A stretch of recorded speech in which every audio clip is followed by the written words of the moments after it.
Welcome to the Cimorelli podcast.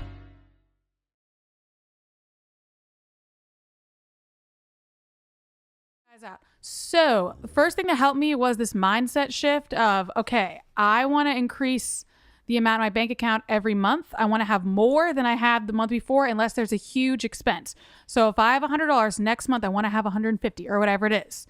I want to grow my bank account every year. Even if it's just 101 next month. Yeah, even if it's just a little bit, that's better, because normally your bank account will like go down every month. I mean, even if you want to have the up. same amount instead of dropping every month. I have 100, now I have 100 next month. Just the goal not though dropping is to increase if you can. Yeah. Every month you can to increase. So something that's really helpful for this is writing down your goals. So I always have an idea of how much money I want to have in my account at the end of the year. So end of 2020, I want this amount. So I'm looking now and I'm saying, okay, how much am I going to have in October? How much do I want to hit? I'm always checking, always seeing. And the thing that people mess up with here is they are scared to look at their bank account because it's stressful to be like, oh no, it's so low. You got to get over that.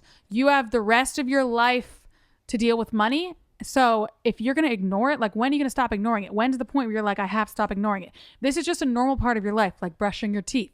It's okay. Sometimes your teeth are kind of scary. They get cavities. You have problems. But if you just ignore your teeth and don't brush them, you're going to have a real problem. Have to get like root canals, and that sucks. That's more expensive and it hurts. I can speak from personal experience because I did that up until I was in my early 20s. I just was not good with money, that naturally not blessed in that area. And I like Very saving few people are, which is though. weird because my dad gave me the same lectures he gave everyone else all the time about you need to save your money, you need to save your money. And it just went in one ear, out the other.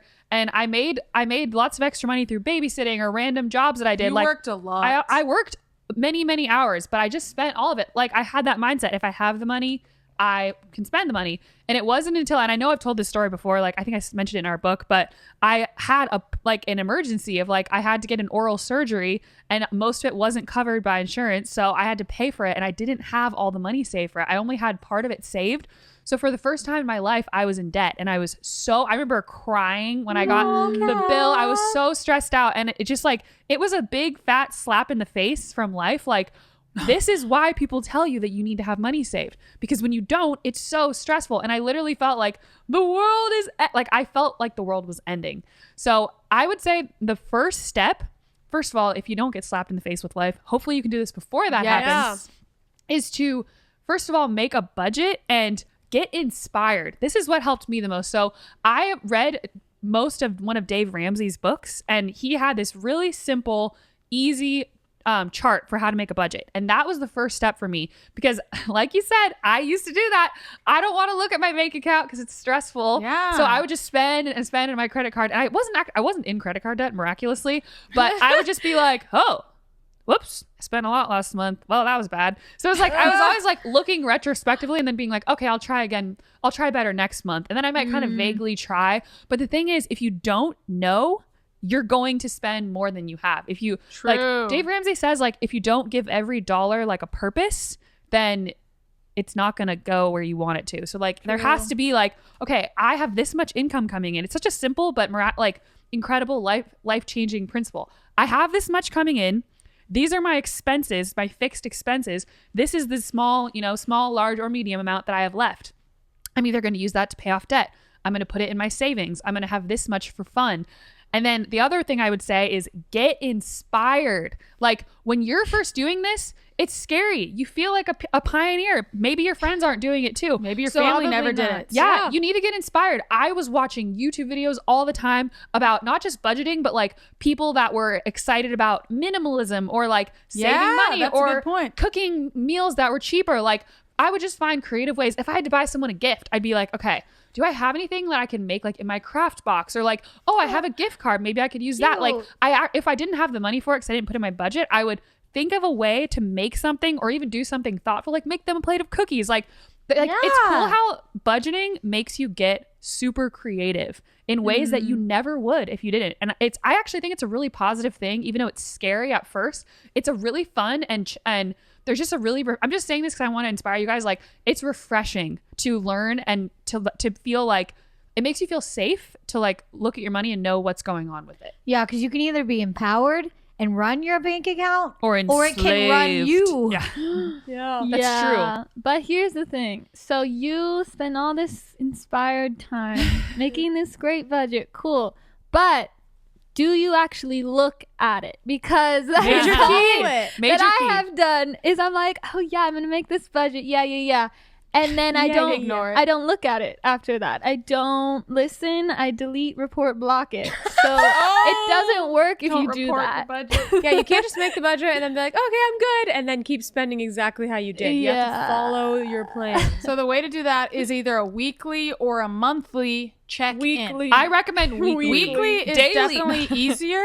Yeah. Weekly is great. At the end of the week, say it's Friday, Saturday, or Sunday, whatever day works for you. You're like, okay, I'm gonna do my check-in. Let's see, how much did I spend on the things that you already know? You don't know the numbers on, right? So you already know like how much your rent is or your mortgage, whatever. You know what that is per month. And then Your gas, water, electric. you might. Oh, you know that bills, stuff. Car Yeah. payment. You know Credit your card car payment, payment. if you The have things that. you don't know are how much did you spend on gas, how much did you spend on food, how much did you spend on shopping or Amazon or whatever, Entertainment. how much you spend on entertainment, how much you spend on Target, your friends, clothing. how much did you spend on those per week. And normally, do you know what people normally do?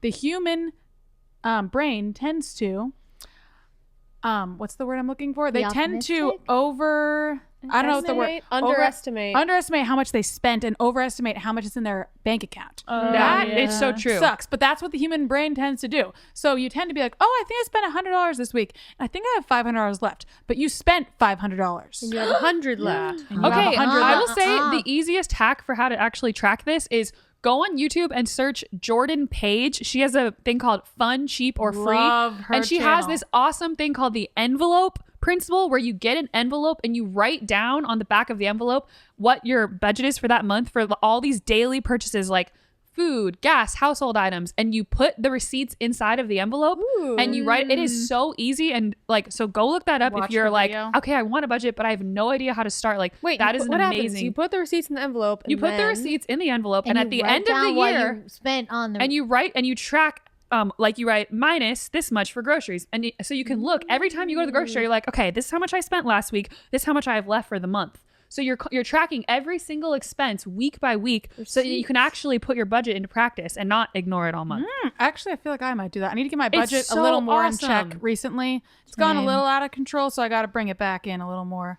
I've been keeping an eye, but like half an eye, so I got to get back. Well, it just inspires you, and it's like I every like time you're that. at the grocery store, you're like, oh, I could get this really expensive bougie meal, but I'm really trying to save up, so I'm just gonna get this a little bit cheaper but still good tasting meal. And then lastly, before we move on to the next thing, is your mindset with this. The reason why it's stressful is because you have these certain like stressful thoughts assigned to your bank account. So it could be like, oh no, if I only have this much money, I'm a failure.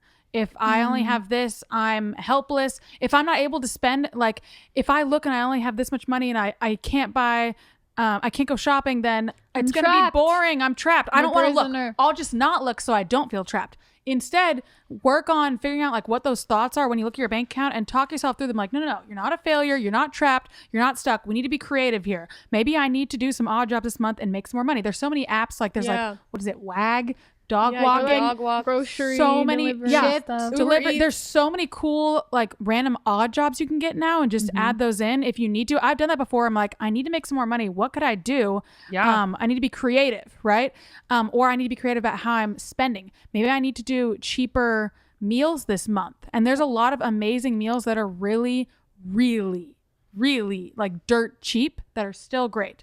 So I think just work on your mindset when it comes to that, and that's how you're going to stop like dreading it. So let's move on to the next. You've been listening to the Cimorelli podcast. Follow Cimorelli on Spotify and subscribe on YouTube. You can also find Cimorelli on Twitter, Facebook, and Instagram.